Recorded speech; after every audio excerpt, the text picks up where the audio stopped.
السلام عليكم، مرحبا بكم في هذا الفيديو جديد. في هذا الفيديو غادي نشوفوا واحد الحوار ساخن على افضل ظهير ايمن عبر التاريخ، والاغلبيه مال الكافو، وهناك من قال داني الفيس، حتى غادي يتدخلوا وغادي يقول لك حاليا في هذه البطوله يعد اشرف حكيمي هو احسن ظهير ايمن في بطوله كاس العالم. فنخليكم مع هذا الحوار، نتمنى انكم تفاعلوا معاه بشكل كبير. ما تنساوش تدعمونا بلايك، الناس اللي مازال ما مشاركينش معنا يشاركوا ويفعلوا الجرس باش يوصلكم الجديد ديالنا دائما. كافو تتفق معي ولا تختلف؟ اشرف لا تقول لي ميسي الحين كافو رقم 2. والله داني الفيس انا برشلونه ريال بحت. لا لا لا لا لا انا شوف محمد بس اسمح لي، هذا يعني تدخل في اشرف، يعني كل شيء برشلونه. شوف كافو اسطوره بكل معنى الكلمه وما حقق. كيف كان مستوى دانيال الفيس في كاس العالم؟ كم كاس عالم جاب؟ مع سؤال بريء. صحيح. كم نهائي لعب؟ طيب صحيح، لا اتفق معك، لكن على السنوات الاستمراريه اول لاعب احرز 43 لقب. انا مش راد عليك، بس انا تدري شلون؟ هو اليوم ريال مقابل له فريق في ريال مدريد في المطار، هو تفضل محمد. يلا انا مع كافو، مع ان دانيال الفيس ترى يعني اللاعب العالمي الوحيد اللي انا اعرفه معرفه شخصيه، بس انا مع كافو الصراحه. كافو. حكيم؟ اكيد كافو بدون نقاش. جمال؟ كافو بدون منافس، وكافو يعني اللي حققه كافو ولا ظهير يمين يحقق يعني دانيال الفيس لاعب زين، لاعب مميز، بس ما يجي ربع مستوى كافو. اوف بالنسبه لي يعني كافو الصراحه، يعني كافو غير منظومه الظهير اليمين. يا جمال ادخل على الويكيبيديا شوف شو حقق كافو. اشرف انا اقول لك تقول لي انه حقق على مستوى كاس العالم ما لم يحققه اي لاعب الشريعه. لا حتى بالنادي، لكن تقول لي يلعب بنادي روما. انا اقول لك كافو الظهير اليمين الوحيد اللي يتراقب باكي يتراقب.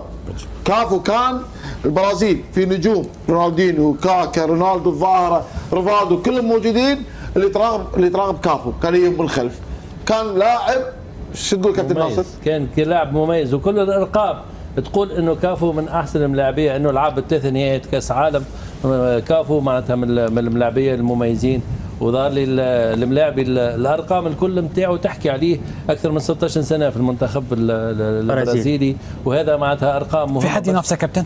اكيد في حد ينافس كافو حاليا كاسم رقم 2؟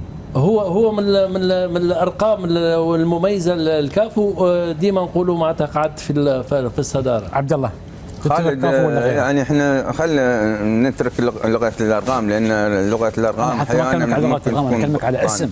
لا كاسم خالد، انا اقول لك كافو يعني من اللاعبين المعروفين في هذا الموقع، يعني كظهير ايمن، وخلينا نقول من الاظهره اللي غيروا فكر حتى كره القدم. ان اليوم اللاعب خالد انت تستخدمه كظهير ايمن وفي نفس الوقت كجناح ايمن، فيعتبر من اللاعبين الاوائل، ولا يعني نبخس حق اسمه لاعبنا دانيال الفيس. داني الفيس، شكرا لك. وتورام ايضا في المنتخب الفرنسي من اللاعبين المميزين. شكرا لك. يونس؟ يعني كافو من اللاعبين اللي ما يختلف عليه اثنين، لاعبين لهم بصمه في كل بطولات كاس العالم، يعني ممكن ينذكر سواء بطل وهو موجود الحاضر الغائب مثل ما يقولون. يعني وزميلك بعد سفير معه؟ زميلي اعرف، هو ايضا امر التنوع عليه هذا يعني هي مو صدفه، يعني الاخوان في لجنه المشاريع والارث ومن خلوهم احد السفراء الموجودين اكيد.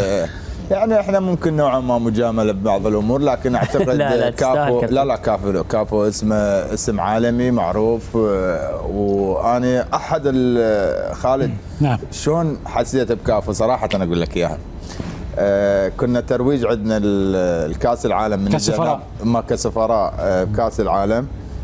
طبعا احنا كنا موجودين موجودين لاعبين يمكن اسمهم اقوى من اسمه كاسم نجوم مع الانديه، لكن ما سمحوا ان اي واحد يلمس كاس العالم، بس كافو خلوه لان هو حاصل عليه وهو اللي حامله. هاي تركوا قانون عندهم انه بس اللي حامل كاس العالم يحق له يلمس كاس العالم، وهو محققه 3 مرات للامانه. يعني هو واعتقد لعب 3 مباريات نهائيه. انا اعتقد اللاعب المكسيكي يعني اعتقد اللاعب المكسيكي او احد اللاعبين كان مسموح لهم حتى بالاعلام من روجنا، ما مسموح حتى كل لاعبين عالميين هذا قانون. بس قانون هاي اي شخص لم يحصل على كاس العالم لا يحق له لمسه. اي هو قال اقول لك انه من هاي حسيت انت قلت محمد الكعبي قلت المعلومه. لا بعدني ما مكمل. تفضل. فمن هاي اللحظه حسيت انه شنو قيمه كافو بالنسبه لكاس العالم. شكرا لك محمد السويلم. انا بقول انا احيي فريق عمل قناه الكاس فعلا في اختيارها اللاعب فعلا يستحق مثل هذا التقدير، لكن انا بروح الى جزئيه مهمه جدا خلاف الجانب الفني. احنا نسمع وهو يتكلم يقول انا تعرضت حقيقه الى احباطات كثيره جدا ليس من الجماهير انما من المدربين المعنيين بكره القدم، انه انت لا يمكن ان تكون لاعب وبالتالي يحقق هذا الرقم العالي على مستوى المشاركه في كاس العالم وان يلعب 3 نهائيات ويحقق الرابع. انا اعتقد انه هذا شيء يعطيني انا محمد السويلم اني اصف هذا اللاعب باسطوري الاسطوره الظهير الايمن. طيب مايد. اكيد كافو انجازاته تتكلم عنه واخلاقه واصراره وروحه القتاليه وقائد فريق فعلا محترم. ولكن بس بالنسبه حق داني ألفيس انتم تتكلمون عن المركز ولا عن الرقم؟ لا كاسطوره رقم 2 مايد بس. لان ألفيس مش رقم 2، ما يلبس رقم 2 داني ألفيس. بعد؟ لا في المركز. تتكلمون عن المركز ايمن. اذا المركز في خالد رقم 2 الالماني بيرتي فوكس من افضل اللاعبين. اوكي. في لام الالماني من احسن اللاعبين 78 خذ البطولة. في اردلس يلبس رقم 2 بس هو مش ظهير يمين يلعب وسط الملعب. اردلس نعم مايد ارجنتيني. اردلس رقم 1. رقم 1 يلبس 1 و2. 1. احمد ايش تبي تقول عن كافو؟ شوف كافو خالد افضل ظهير عنده توقيت كيف شق الهجوم من الشق الدفاعي وما حد وصل حتى الا في العالم له. يعني يوقت اللياقه البدنيه ماله متى يهاجم ومتى يدافع، بعكس لاعب برشلونه اللي عنده السرعه هو اسرع منه، واذا من ناحيه السرعه في التنقل هو اسرع، لكن هذا اللاعب بامكانه يلعب مباراتين من كثر ما عنده الدقه في توقيت التحويل في الشق الهجومي والشق الدفاعي، فهو الافضل على الاطلاق. لا يمكن توصل وتحقق بطولات كاس عالم. لا انا بالنسبه لي الارجنتيني رقم 1. شكرا. لكن هو الافضل بالنسبه للثاني. كافو خلاص تكلمنا عليه انه رقم صعب ورقم يعني لا يمكن الوصول اليه على مستوى المنتخبات، على مستوى ما حققه مع المنتخب البرازيلي كلاعب كمؤهلات فنيه بدنيه حتى تكتيكيه، وحتى انه في السن تقدم في السن وبقى في هذاك المركز. الوحيد اللي يمكن يجابه هو الرقم الاخر رقم 3 زانيتي الارجنتيني. يعني يمشوا في نفس الطريق، ولكن كافو كرقم 2 تاريخيا واسطوريا يبقى كافو هو رقم 1. خالد يعني البرازيليين وامريكا الجنوبيه لما يجون الدوري الاوروبي في انجلترا يعانون المدربين الاوروبيين في اعطاهم الواجبات الدفاعيه، لان هذول كلها كره هجوميه يلعبون كل كاجنحه. دور الدفاعي يمكن 30%، دور الهجومي 70%. فلذلك حتى اللاعبين يتكلمون يقول احنا نحصل صعوبه لان ناخذ تعليمات جديده في الدور الدفاعي. نعم. فهم كره يقدمون لك المتعه ان يلعبون كره هجوميه على حساب الدفاع.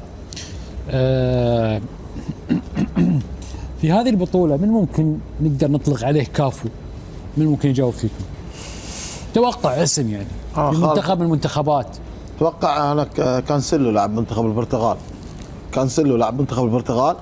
ممكن تطلق عليه كافو، لان شفناه مع السيتي وشفناه مع السيتي. يعني خالد هو المفتاح لعب مع السيتي، يعني كل هجمات السيتي الخطره يكون هو متواجد فيها، سواء ظهير يلعبونه يمين او ظهير شمال. ومع المنتخب ايضا تشوفه من اللاعبين المميزين اللي تشوفه بنص الملعب، تشوفه ظهير يمين، قلب دفاع، يعني لاعب متمكن خالد. ويعني حتى بالدوري الانجليزي انا قاعد اتابعه، هو يعطي لفريق السيتي وكل مدرب كان يعني يفكر في هذا اللاعب. من عنده تعقيب؟ مو شرط اللاعب من يجي بالبطوله هو يبرز نفسه، هو يبرز عن امكانياته. ممكن يكون هو نجم ناديه بس يجي بالبطوله ما يقدم.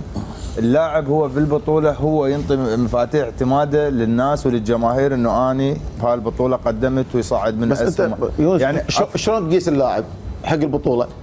تشوف مع ناديه ايش يسوي؟ ما له دخل. ما له دخل بالبطوله بالعكس، والله ما له دخل. يونس انا بقول شغله، هو انت اللاعب الحين تبي تقيس اللاعب حلو، شوف مستوى اللاعب وين تشوفه يلعب بالتصفيات مع المنتخب او بالنادي بالدوري. هني تتكلم عن اللاعب. جمال انا كان ملاعب عادي يعني. تصفيات واحد، هاي التصفيات مع المنتخب قاعد يلعبها. بس محلي التصفيات تشمل النهائيات، هي نفسها تصفيات وبعدها نهائيات. النادي واحد، النادي واحد، تكنيكه واحد، فكره واحد، عقليته واحد، والمنتخب واحد. الوحيد نقدر نجيب اللاعب وقت اللي ما يبرز في الفريق نتاعو، كيف نجم نعمل؟ كيف انا نظن لا ودا يحكي خالد عن لاعب يكون بارز بالبطوله كلها كظهير ايمن.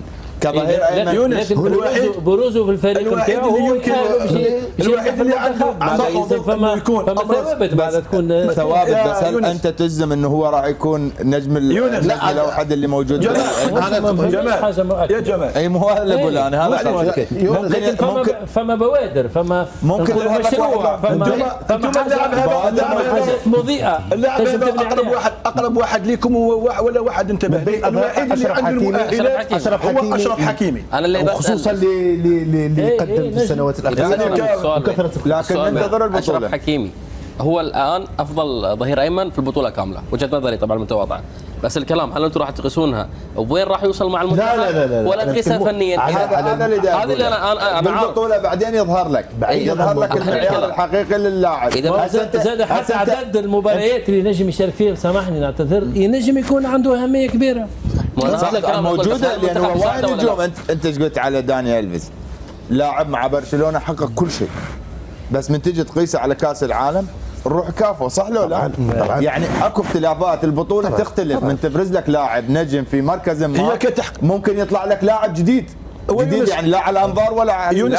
بعدين العناصر في النادي تختلف عن العناصر اللي في المنتخب، الواجبات اللي في النادي تختلف عن الواجبات في المنتخب. يونس عنده حق في الكلام، انه لما تكون ظهير ايمن ادائك كظهير ايمن كمنصب، وكيف يكون من الناحيه الهجوميه زيد تحقيق النتائج مع منتخبك، ولا واحد يمكن يضاهي كافو، ولا واحد راح يلحق ليه، لانه التكامل اللي كان في البرازيل ولا منتخب راح يكون عنده مع ظهير ايمن بمس مستوى كافو. لكن حكيمي كفنيات كطريقه لعب في المنصب هذا عنده هو رقم واحد اللي يمكن نشبهوه الكافو في طريقه اللعب.